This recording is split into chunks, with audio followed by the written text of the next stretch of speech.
आज पनि मैले सानो भिडियो लिएर आएकी छु। सबैजनाले माया गरिदिनु, हजुरहरूले हेरेर मात्रै छोड्नुहुन्छ कि एउटा लाइक गरिदिए पनि मान्छेलाई अलिकति मोटिभेसन भए पनि मिल्छ के।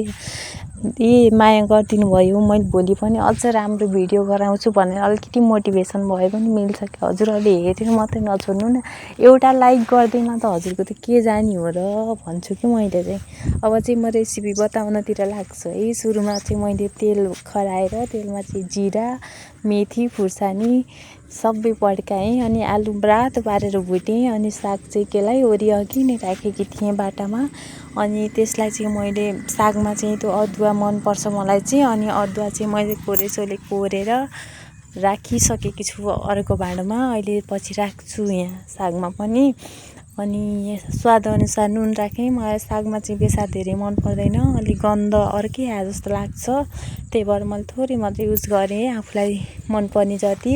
अनि टमाटरलाई पनि त्यही मुनिपट्टि राखेर गल्न दिएँ। गलोस्, हामीलाई पनि यो गर्मीले गलाए हुन्थ्यो के अरे, अलिकति फिगर मेन्टेन हुन्थ्यो होला, तर गलाउँदैन, के गर्नु है साथीहरू। अनि एकछिनमा टमाटर समाटर गलिओरिसकेपछि अनि मैले त्यो अदुवा कोरेर राखेको पेस्ट पनि राखेँ। लास्टमा चाहिँ साग यस्तो मिठो भयो थियो लोँडेको सागमा, कागती निचोरेर खाएको एकदम लास्टै मिठो भयो थियो। लास्टमा चाहिँ खाना खाएँ, दाल भात साग अनि आँपको अचारहरू थियो।